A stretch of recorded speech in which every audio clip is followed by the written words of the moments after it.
This is the Gambling Gauchos. All right, welcome into another episode of the Gambling Gauchos podcast. We are joined by Aggie Slayer and Twitter trash talk extraordinaire Kyle Umlang in the Cardinals Sports Center studio. Kyle, how's it going? What's up, guys? It's going well. I'm ready for some football. We are too. You would be, Kyle, because that kind of is in your favor, the football this weekend. I don't know. Well, just historically, but this game is I'm worried about it a little bit because we both have kind of newish offensive lines. Defense is kind of the better side as of now. I mean, we have our second string quarterback, so do y'all. I think it's going to be closer than I want it to be. So I'm a little nervous. Are you sure you have your second string quarterback? People are saying. Who is the actual starter coming out of camp? Like, I know who the boosters picked, but was Hudson Card actually QB1? No. Okay. If you watch the Bama game and the second he came out, you could tell the difference between QB1 and QB2. So no confusion. For sure. No, he looked really good in that first. I legitimately did hate when he got hurt because I think that game would have been a lot more intriguing. Yeah. It doesn't matter what team it is. I hate it when like a star goes down because it's like it's not fair to them. Like, I don't really care about the team that much, but just for them, it's not fair. But he's doing better. He's progressing faster than normal. So good. Yeah. Well, he's making the trip. He's been given that juice that they gave in Varsity Blues. He's doing great. Yeah. Yeah. He'll be ready. And so he's making the trip, and so I guess it's still uncertain if he's going to play, and if he does play, how healthy he is. But I hope he's ready to go because, I mean, like you said, you want to see an opponent at full strength either way. So I don't think he's 100%, so I doubt he'll play. I think only in a weird scenario where it's like, oh, we're sucking it up and we have nothing left. Why don't you go try and see if you can do something? Probably that'd be the only chance, but hopefully that's not going to happen. I think Card will start. He has a little bit of an ankle injury, but I think he'll be fine.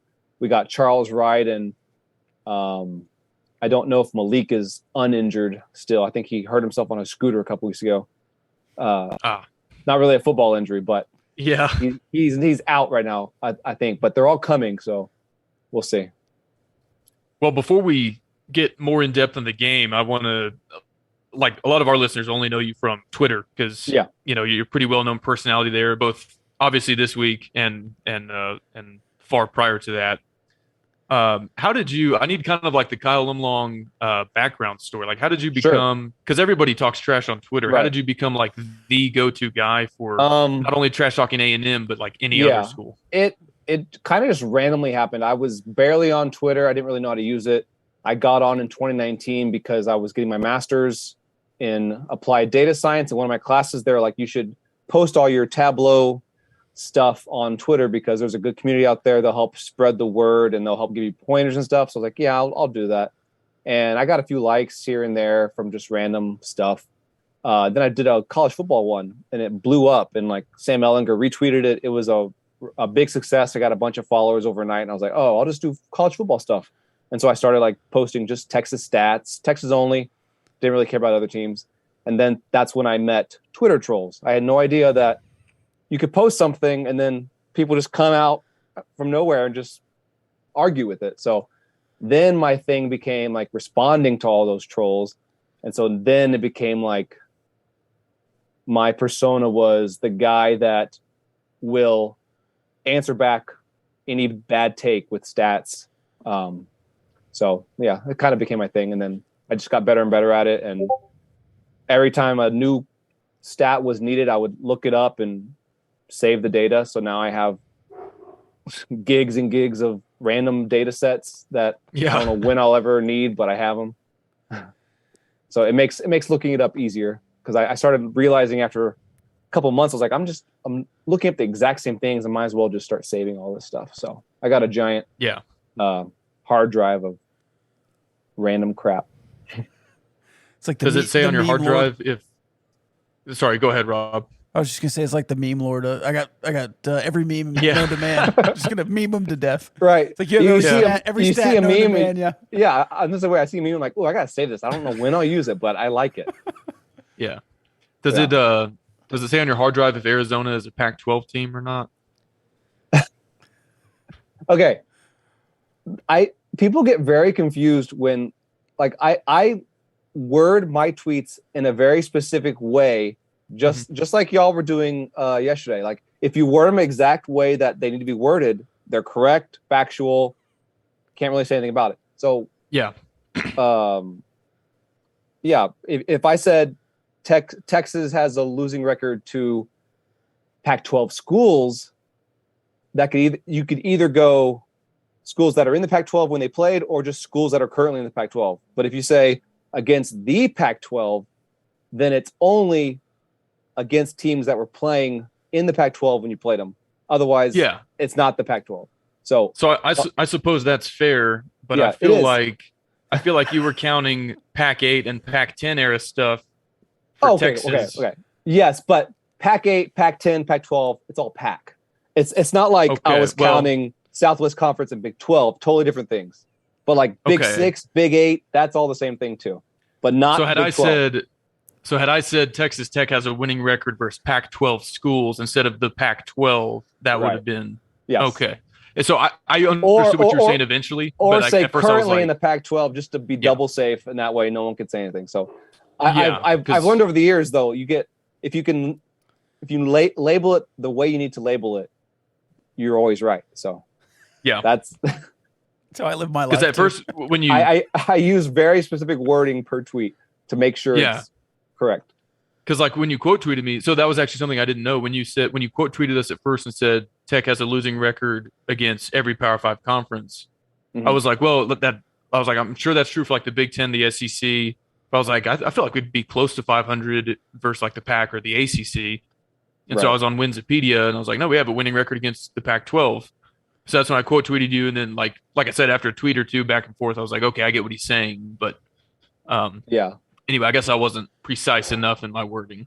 Well, Winsipedia is a great, like everyone on college football Twitter knows, it's a great resource. I've used it a lot, but I have found that it doesn't keep track of like that kind of stuff. So if you have, let me see the website. There's a sweet website. It is called, I'll message this to you. It's something like M3 Cube something. And it does break it out by when the team was in whatever conference. So gotcha. I've used that a bunch, and that's my go-to for that kind of stuff. But I also have like a big data set now with every game that's ever been played in football. And I've put in like rankings into it, and I'm slowly adding conferences. It gets pretty crazy with like FBS and FCS switches, and some teams are like FCS and they are independent FBS, and then they're FBS. Like it gets kind of hairy. So I've been trying over the years to get like a source of truth for that kind of stuff. What fan bases are some of the ones that get back at you the best? Because I think every college football fan base can give it a little bit, but in your opinion, like quality get back at you, who is up there? Quality has to be OU because they have the data behind them to come up with something. I would say Tech is the scrappiest because they can use memes, they can use just general harassment, they can swarm. They do all sorts of stuff. Doesn't sound like us. That we didn't harass you, did we? No. I think it was around the Chris Beard time. That's when it got scary on Twitter for a little bit. Hey, can I give you some constructive criticism on the Beard stuff? Yes. So I'm like not a very sensitive guy to like 95% of it. Like I understand if you're on Twitter, there's gonna be trash talk and all that. Right.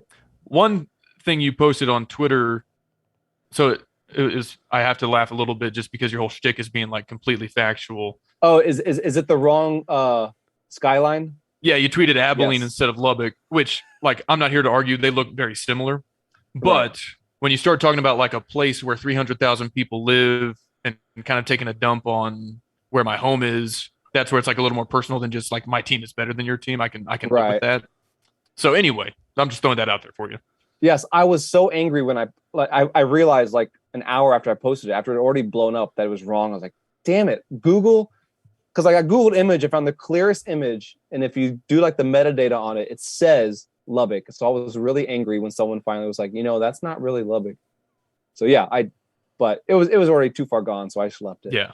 So we obviously, so I think our tweets and we messaged you on, I think over the weekend, saying that we're going to kind of play off of your Tech Fact Tuesday. Yeah. And y'all very, very creative stuff. Like I was. Oh, thank you. I was looking. I was like, damn it, can't say anything about that one. Damn it, that one's right. Yep. So the track and field one got me the most. I was like, serious. I was like, I know we have track and field. Are you saying we only have indoor for men and we have outdoor and indoor for women? I was like, yep. Those bastards, they got me. I couldn't say anything. Yeah. So our tweets, I think, ranged from like. There were ones like that. I was like, okay, this is a very Kyle Umlang-esque. Like we've won more on your home turf than you've won ever. But others were like pretty obviously self-deprecating, like the amount of losses to OU and like right. Yeah, I like that one. Like some Texas fans either like tried explaining the joke to us or whatever. But losses before 1927. Yeah. So I want to know what your favorites were and which ones we need to workshop better before next time. Oh, the track one was my favorite.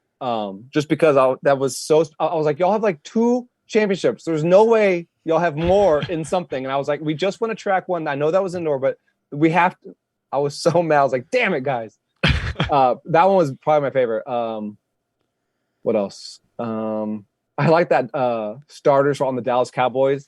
Yeah, I like that one too because I was like, A, it doesn't even matter about anything, but B, it just the way y'all word it just makes it look bad.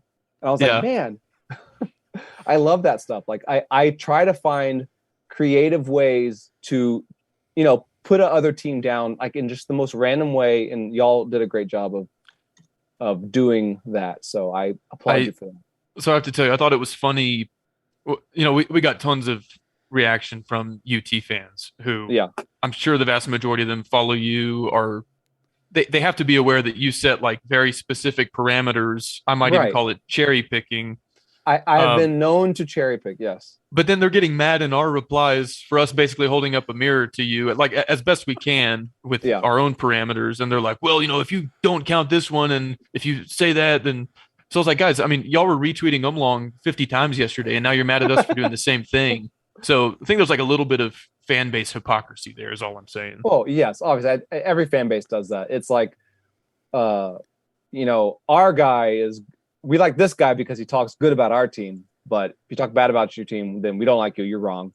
So I think every fan base does that a lot. But yes, my favorite thing is when I purposely phrase something a certain way or purposely choose a period of time, obviously to make Texas look better.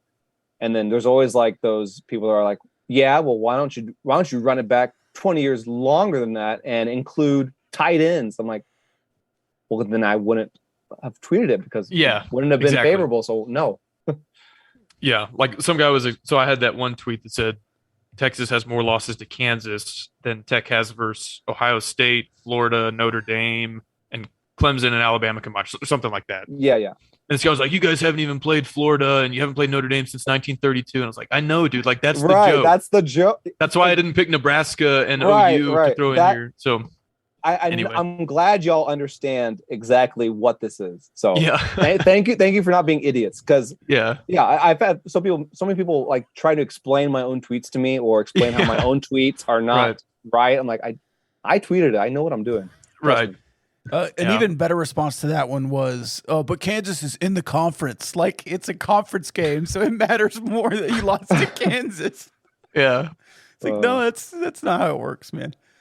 I do feel like I was an early adopter to the Kyle Umlang experience ahead of a bunch of Texas Tech fans. No, the very best tweet that anyone has ever tweeted me is probably you, Rob. I don't know who it was, but it was that guy at the party. And he says, they don't even know how many swimming championships we have. Yeah. Like, I had so many friends like screenshot that and text me saying, dude, this is hilarious. This is the funniest thing ever. And I could not stop laughing. And so whenever this will start, I was like, I got to go find that one and change it up. But it's probably my favorite tweet that someone has done to like quote unquote roast me or get me back. It's up there. I laughed pretty good when you used that one back on us. So cease and desist. Yeah. So how often is it that you get a response from a fan base that necessitates taking a School Fact Tuesday into School Fact Wednesday? Because I felt like never. we kind of gave you the floor on Tuesday, and like we could have thrown some counter punches, but I was like, I'm going to wait till Wednesday. We told him it'd be Wednesday, and so I was a little bit surprised to see you swing back on Wednesday because I thought we were going to have the floor for all of Wednesday. Well, right. I mean, it's just rap battle 101. I got to take all the advantages I can, So, yeah. Did you get a good amount of engagement? Are you satisfied? With your engagement yes, it was a hoot. Yeah, it was good. I was every time I looked at my phone, it was just maxed out on notifications. I was like, oh, I'm not reading any of these. Yeah. How often do you just mute? Like, because we did the list thing this summer. God! And you just drop the list and mute it. Is that how you do a bunch of your stuff? I have to on some where they start getting so much people just arguing back and forth. And I'm not even involved in them. There's people arguing. I'm like, guys, I do like if I drop a blue blood list, they'll just people Clemson arguing against Georgia Tech fans about who should be number 30, and it's just ridiculous. Just goes on and on. So yeah, I definitely mute all the time on just stuff like that. And the only time where I've ever been like I gotta hop off for the day was like 2 years ago. And at the beginning of the season, we had a great first game, and I like told OU, y'all better be scared. We're coming in and beating y'all, and like they won in 4 overtimes or something. And then the second the game was over, just my Twitter exploded. Every single Sooner had saved that tweet and quote tweeted it all at once. It was bad. I was like, I logged off for the day. I was like, so I try not to make those hot takes in the off season anymore. Because 9 times out of 10, all they serve is for people to roast you. So I try not to do hot takes. I try to do stuff that's facts at the moment, so you can't really say anything about it. Yeah. See, I almost feel like that's unavoidable. So we've only been doing this for a little more than a year. Yeah. And a lot of opposing fan bases perceive us to be shit talkers when I don't really think we are. I didn't come into this season saying that we were going to beat anybody. I think we had one tweet where Big Game Boomer asked, who are you going to blow out this season? And this was in the middle of the cactus drama with TCU. Yeah. And so I facetiously put TCU. And so even though that by the time we played them, that will have been 4 or 5 months ago, TCU fans are going to think that we were talking crap all off season.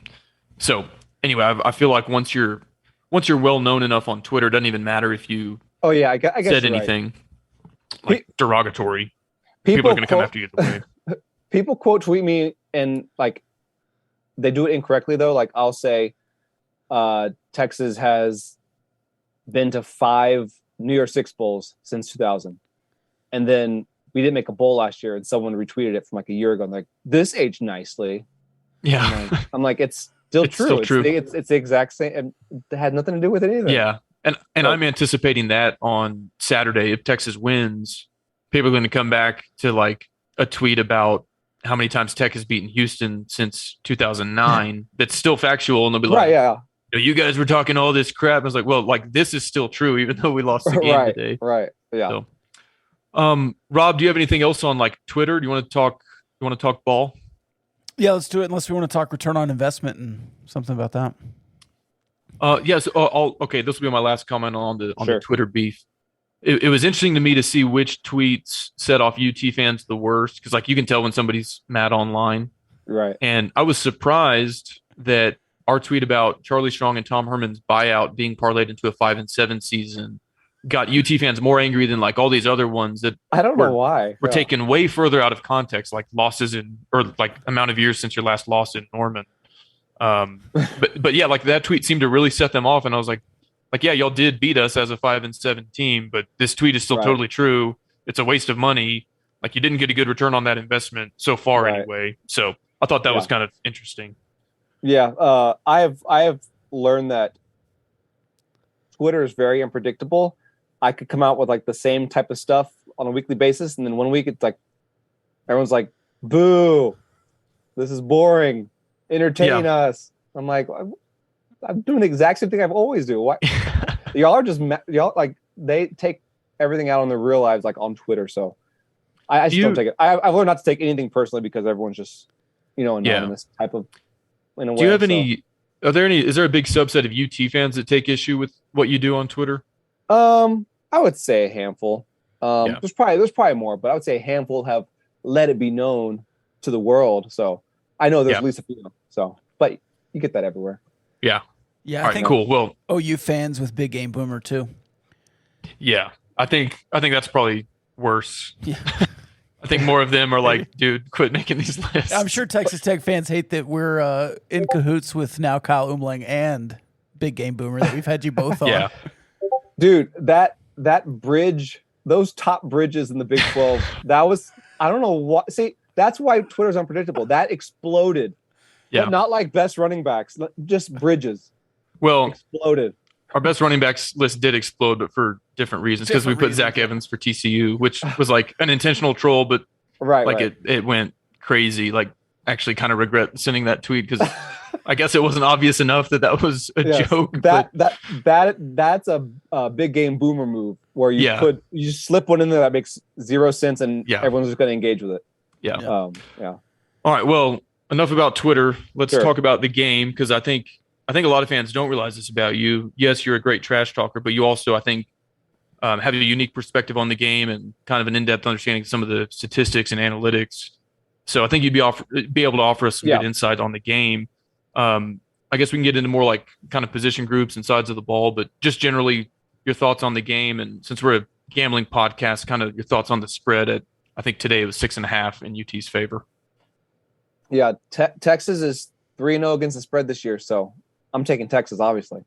And, our defense hasn't held the first three opponents to 20 or under in like 11 years. So I think our defense has definitely improved.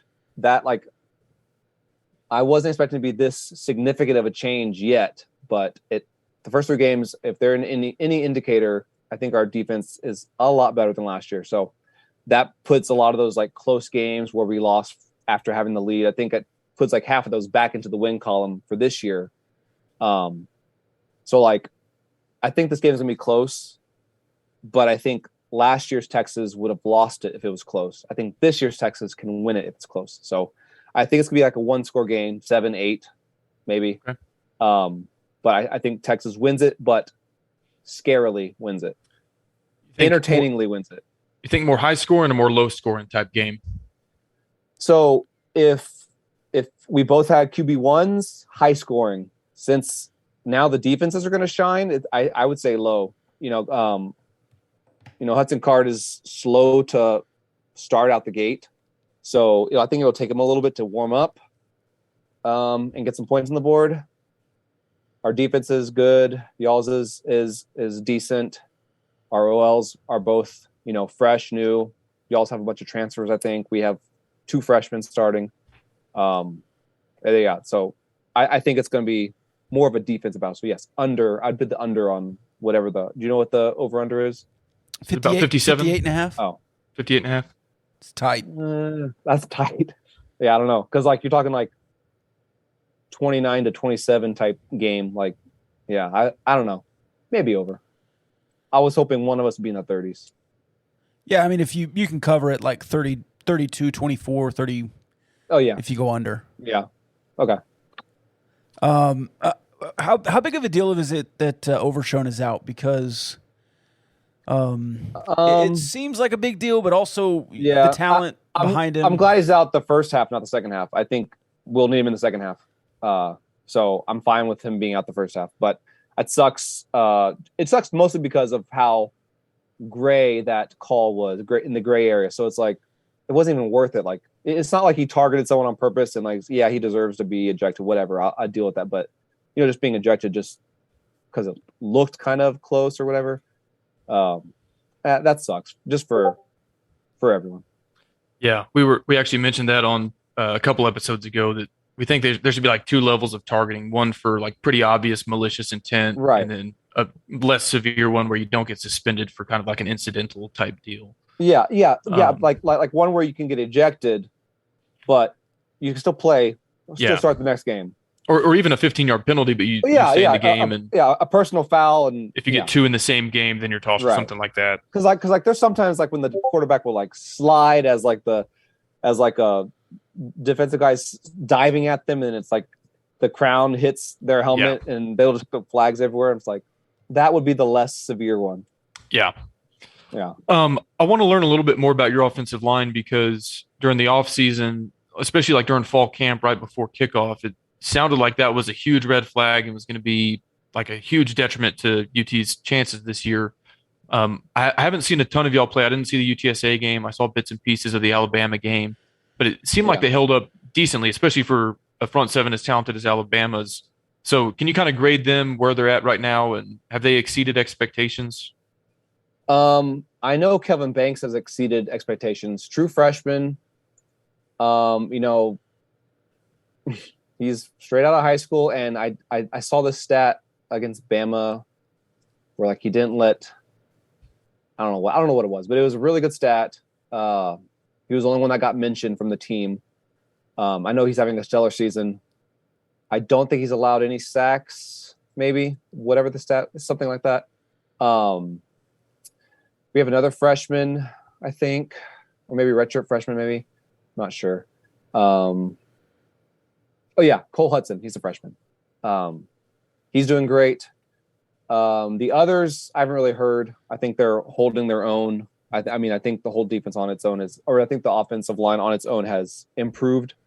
And with those guys that are making plays, I think only place we can go up is up. So that was my number one concern with the Bama game. I wasn't even worried about defense. I was like, whatever, I think we can stop them sometimes, but I was worried about us not being able to even get a pass off, just because they're quote unquote the SEC, and it's built different, and they're scarier, and they didn't even see, like I said this during the game. I was like, after watching half the game, I was like, Bama ain't shit. They look like a normal team. They weren't as scary face to face. Yeah.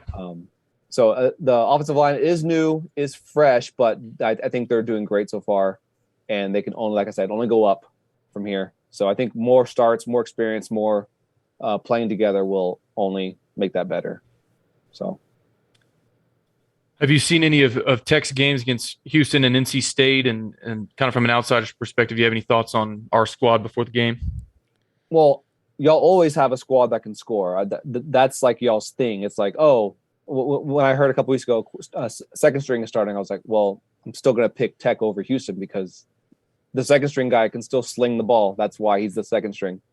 So offensively, I think maybe a little better than last year.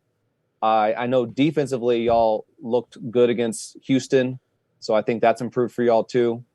I didn't watch the NC State game, but I was hoping it'd be a lot closer than it was.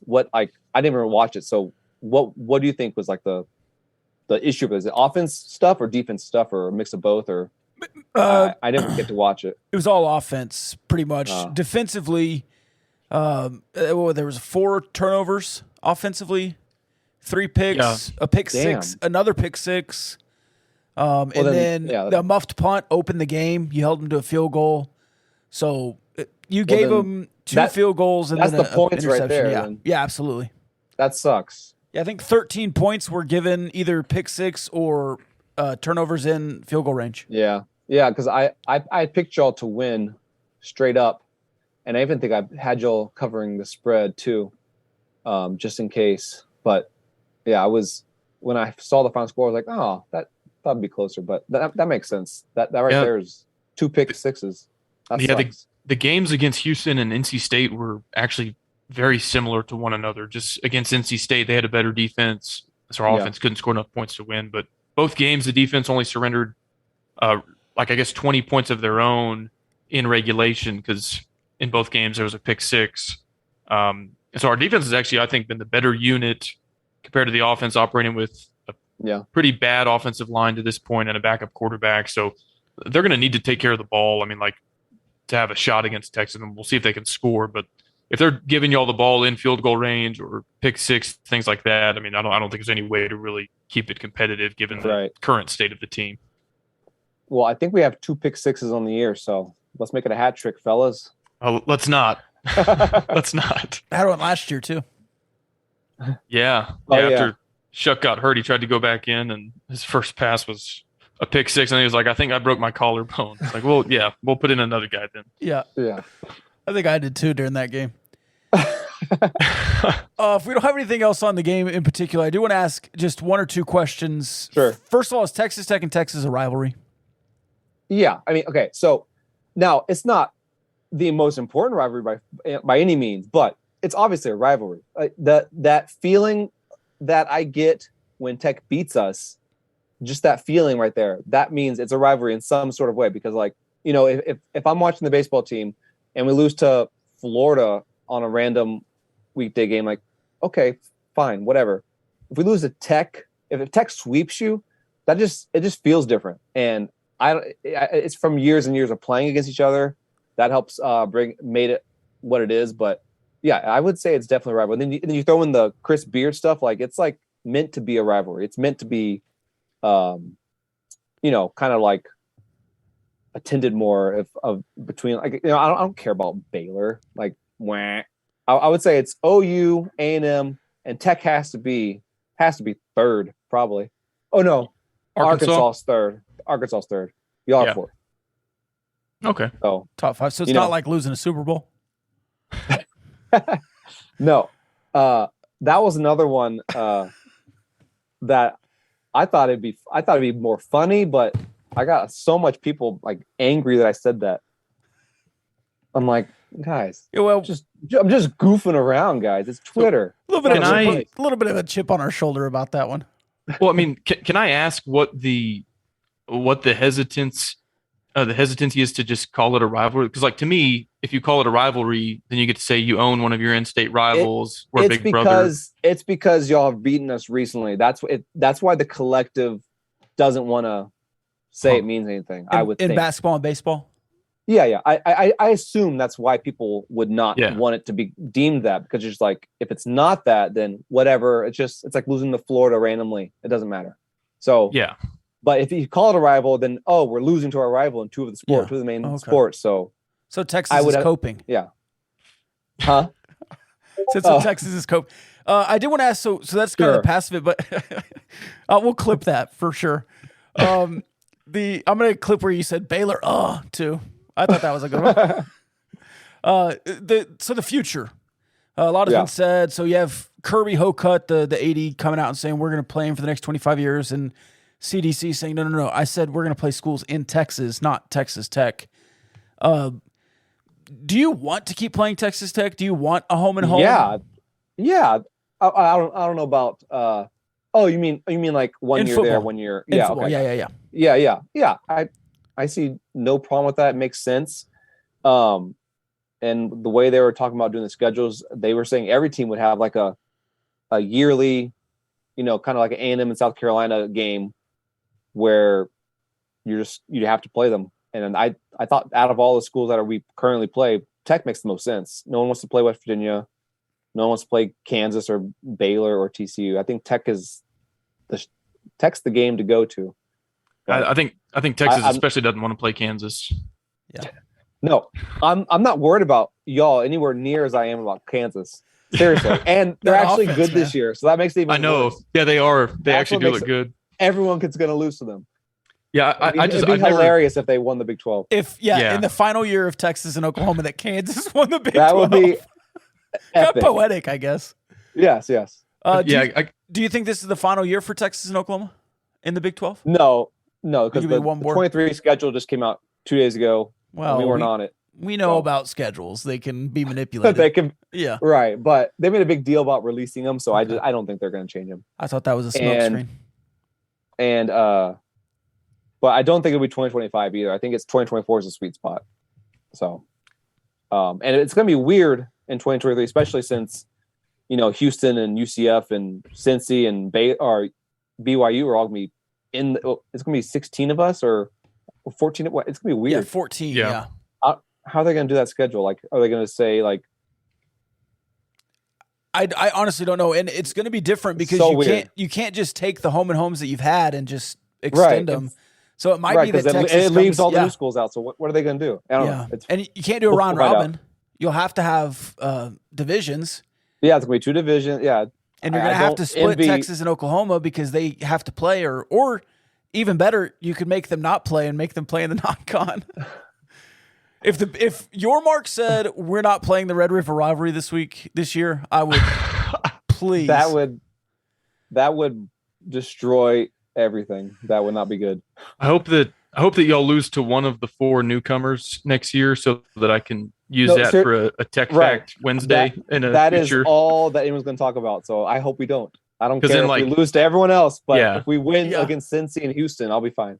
Because in 10 years, if we're 5-5 against Cincy and y'all are 0-1, I can be like, well, we have 5 wins against Cincinnati and Texas has 0. Right? Even though they played in the same conference. Rob, did you have prop bets that you wanted to go over real quick with Kyle? Oh, we can come up with a few. I know that I guess backup quarterbacks in this game really be a third string for Tech or a starter for or Ewers or anyone else that might play. 2 quarterbacks for each team, yes or no? Is that kind of a prop we'll go for? Oh, that 2 play for each team? No, because I thought that'd be how it was in UTSA for Texas, but Card played the entire game, even though we went up by 3 scores or 2 scores, whatever, late. So I think as long as he's jiving, which I hope he will, I think only him will play. I think Ewers is still not 100%, and I don't think we'll need the backups. So I would say 1 for Texas. Is there any chance that Roschon Johnson in the Wildcat? I could see it. I don't. Did he do it at all last game? Because last game would have been the time to do it. Yeah, I don't think so. But he came as a quarterback, right? I think it's been a long time since he was here. He's been here like 5 years. It seems like. Yeah, I don't know. I know he has done it before. I know he's thrown a pass. So, yeah, I don't know. I would say no. All right, we'll hit a couple of lightning round ones. Will a team score 40 points? Yes is plus money at plus 156. Yes. Hammer the over. Will there be a scoreless quarter? Yes is plus 326. Scoreless for both teams? Yes. No. Okay. Just a Texas scoreless quarter. Is that what you're going to bet on? Sure. Will there be a defense or special teams touchdown scored? Yes. Pick 6. No, say it ain't so. Muddy Waters, maybe. Team to score last, Texas Tech plus 116, Texas minus 154. So you can see where the line is there. Wait, sorry. Say it again. You kind of cut out. Team to score last, Texas Tech is the plus money. Yeah, I would say Tech. All right, a couple more here. Xavier Worthy, 68.5 yards over, under? Over. That isn't, that's like disrespectful. Hey, that's Bovada, man. I know, but that sounds crazy to me. He could do that in one play. Right. Oh, here's some more disrespectful lines. You ready for this? Bijan Robinson, 110.5 over, under. Over. Okay. The Texas Tech running backs, 49.5 for Taj Brooks. We haven't been that good. No. I mean, I hope over, but I think y'all have way more passing than rushing, so I would say let's do under. And then there's a 28.5 for Sir Roderick, but which he had in one run the last time that Texas played here. And if he would have just gone down, Texas Tech would have won the game, but he had to score. Should have slid. And then freaking Alan Bowman throws the horns down. Oh yeah, I still don't know how that happened. What a wild Matt game. Wells. That's how. Matt Wells. The line is actually flashing at 7 too. So, and the total's gone to 61.5. Interesting. All because of this podcast recording. That's right. That's right. Yeah. All right. That's all I got. Cool. Well, we usually tell our guests to tell our listeners where they can find them. I'm sure anybody on Twitter knows where they can find you, but you've got other ventures. You've got books, podcasts. go ahead and give your spiel there. Sure. Kyle Umlang. It's that weird looking guy, avatar, cartoon guy on Twitter that everyone always hates. Come find me. I have 2 books out, 101 Aggie Facts, volumes 1s and 2s. If you didn't like the tech stuff, you will love this because it's all about Aggies. I'm sure you all have an Aggie in your family. Makes a great gag gift. My dad's an Aggie. I gave him a couple last year. And then also I have 2 podcasts. One is called Statistically Speaking. It's where we talk about college football analytics, stats, bring on guests that are, just starting out in it or have been doing it a while just to promote their stuff. I have another one that's now moved to YouTube. It is Lone Star Showdown. It's there's an Aggie on it. We just talk about Texas and A&M, and that's about it. Cool. Well, appreciate you joining us. Had a good time sparring with you on Twitter. Yes. I think I'm out of material for now, so I can't make it a weekly thing like you do. I hope we don't give you any more material. That's all I got to say. Yeah, we'll see. But have a good time on Saturday, and I guess we'll see you around on Twitter. Yep. And if we lose, may the Lord have mercy on my soul. Yeah. It's going to be relentless if we lose. So yeah. All right. Thanks, Kyle. Okay. See you guys.